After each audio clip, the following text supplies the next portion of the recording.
Batman is standing in the snow. Police sirens are flashing behind him, painting his cape in cold blue and red light. He turns slowly. There's a crime scene in front of him, and Gotham is frozen, and Robert Pattinson hasn't said a word yet. And somehow those few seconds of camera test footage already feel more atmospheric than most finished superhero films. Matt Reeves just dropped the first look at the Batman Part 2, and just like he did before the first film, when a brief camera test of Pattinson in the Batsuit broke the internet, he's letting the mood do all the talking before a single story detail is confirmed. The man understands that with Gotham, atmosphere is the announcement. The vibe is the trailer. But alongside the footage came the news nobody wanted. Another delay. The Batman Part 2 is now officially locked in for February 2028. Which means Robert Pattinson, who was cast specifically to play a young, early-career Batman just 2 years into the job, will actually be older when this film releases than Ben Affleck was when he played the weathered, veteran version of the character in Batman v Superman. Let that sink in for a second. The youngest big-screen Batman is going to be older than the oldest one was by the time we see him again. So let's go through everything: the footage, the delay, and what actually caused it. The villain casting rumors that are legitimately exciting, and what Matt Reeves himself has said about where Bruce Wayne goes in this sequel. Because the information sitting underneath the surface of this announcement is far more interesting than the headline. The camera test footage is brief, deliberate, and doing more work than it initially appears to. Batman in the snow, Gotham winter. The aesthetic callback to Batman Returns is immediate and probably intentional. That film used its frozen, decaying city as a visual metaphor for the rotting soul underneath the glamour. And Reeves' Gotham has always been most itself when it's ugly and cold and real. The timeline context makes this setting land with even more weight. This film picks up in the immediate aftermath of the first movie and the Penguin series, which means Gotham is still dealing with the catastrophic flooding from the Riddler's attack. A brutal winter descending on a city that is still literally underwater in places. Still traumatized, still trying to figure out who it is without the infrastructure the Riddler destroyed. That is a setting that has earned its darkness rather than simply inheriting it. The cowl and cape in the footage look consistent with what we saw in the first film, which is almost certainly not the full picture. The camera framing cuts deliberately below the chest. We cannot see the bat symbol. We cannot see the lower suit. Reeves did the exact same thing with the first camera test, showed you enough to feel the character, and nothing that would answer the questions you were already forming. It is a very specific kind of controlled reveal. And knowing his attention to craft, the parts he chose not to show are almost certainly the parts that have changed. Tactical upgrades for a winter environment, potentially for a different kind of threat than the first film presented, are the obvious inference. The Batmobile detail is the one that has the internet actually losing its mind, and justifiably so. Set photos and behind-the-scenes material show a reverse shot of Batman inside his custom muscle car, and if you look at the passenger side, there is a second seat installed. In the first film, Bruce had removed that seat entirely to make room for the heavily modified 383 V8 engine. The Batmobile was a solo vehicle by design and by necessity. Putting that seat back is a choice. It means something. Both Pattinson and Reeves have spoken publicly about their genuine interest in exploring Robin in this universe, in finding a grounded, realistic version of that relationship that fits the tone they've established. A second seat in the Batmobile is not confirmation, but it is not nothing either. It is the kind of detail Reeves plants, knowing exactly what conversation it will start. Now let's talk about the delay, because the explanation is more interesting than the simple fact of it. The Batman 2 has moved from 2025 to 2026 to 2027 and now to February 18, 2028. The direct cause of this specific move is J.J. Abrams' upcoming sci-fi film, The Great Beyond, being pushed from 2026 into October 2027, which knocked the Batman 2 out of the slot it was occupying. Had to move something, and the Batman 2 was the thing that moved. But the reason Reeves apparently cooperated with this, rather than fighting for his date, is the relationship underneath it. Reeves and Abrams go back decades. They created the television show Felicity together in the late 90s. The understanding in the industry is that Reeves essentially gave his old friend more runway to deal with a complicated production, accepting a later release in exchange.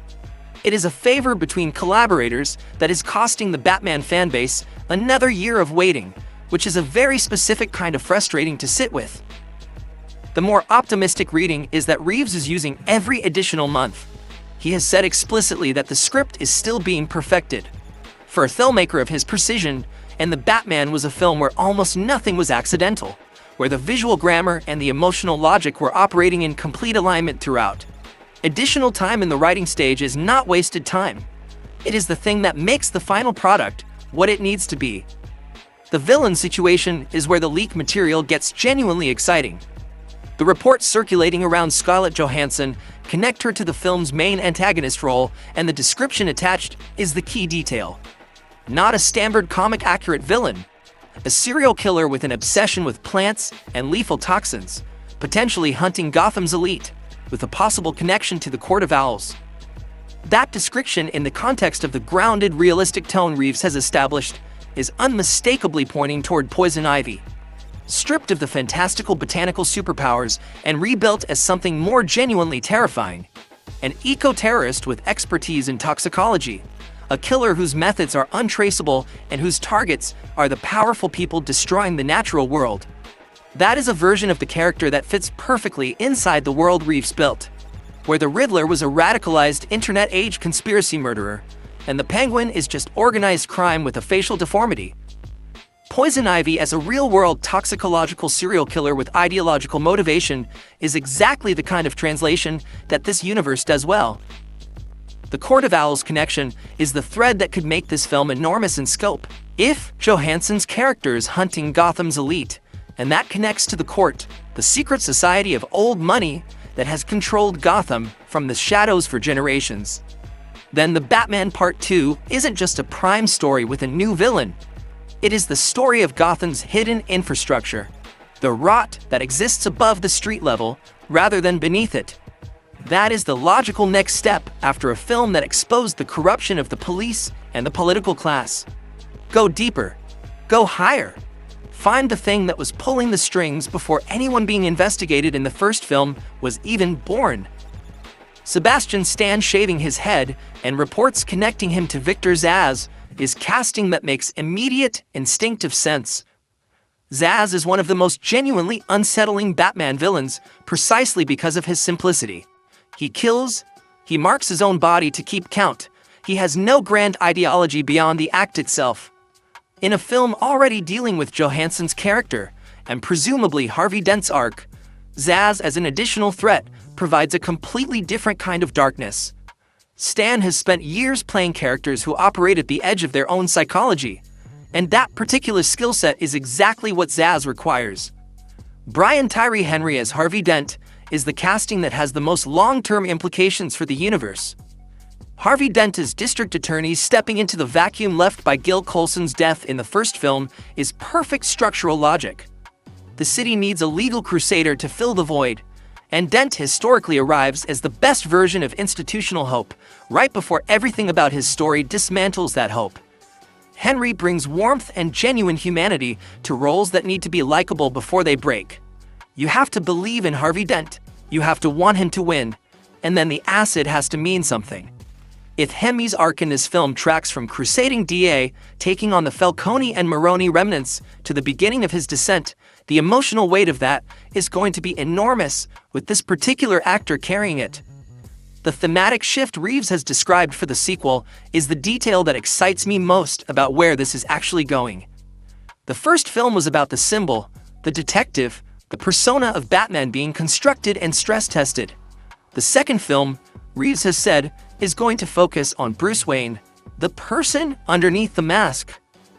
The trauma, the history, the specific psychological architecture that produces someone who responds to the murder of their parents by spending decades building themselves into a weapon. Most superhero sequels shift focus to the villain once the origin story is complete. Reeves wants to do the opposite. The villain, or villains, exist in relationship to what Bruce is working through rather than as the primary subject. Harvey Dent's descent into Two-Face will reportedly mirror and illuminate Bruce's own internal fracturing. Two men shaped by tragedy, moving in different directions depending on the choices they make when the worst thing happens. That is ambitious in a way that the first film earned the right to attempt. The Batman established that this version of the character and this version of Gotham could carry that kind of psychological weight without collapsing under it. The sequel is being designed to go further into the human at the center of the mythology, rather than further into the mythology itself. For a franchise that usually expands outward with each entry, moving inward with this level of deliberate focus is a genuinely distinctive creative choice. The wider DC landscape has its own updates worth noting. James Gunn's DCU confirmation of an animated Absolute Batman series, with Scott Snyder's deep involvement, is exciting for readers of that comic line. Zola Maridueña's Blue Beetle surviving the transition from the old DCEU into the new continuity is a relief for fans of that character who were worried the transition would erase him.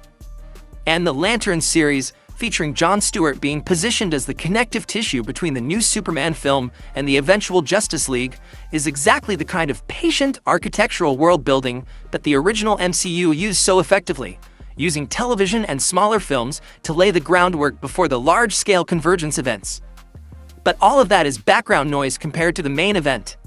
Batman standing in Gotham snow, a second seat in the Batmobile, a grounded Poison Ivy hunting the city's most powerful people, Harvey Dent beginning his fall, Bruce Wayne being asked to be a person rather than a symbol, and Matt Reeves taking as long as he needs to get it right. February 2028 is a long way away, but if the first film is any evidence of what happens when this director is given the time and the space to do this properly, the wait is going to be worth it. The question is whether Gotham can survive the winter until then. So here's what I need from you. The second Batmobile seat, genuine Robin setup, or are you reading too much into a prop choice?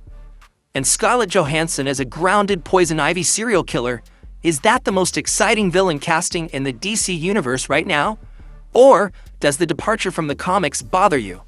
Drop everything below, because we have almost 2 years to figure this out together, and I want to start right now.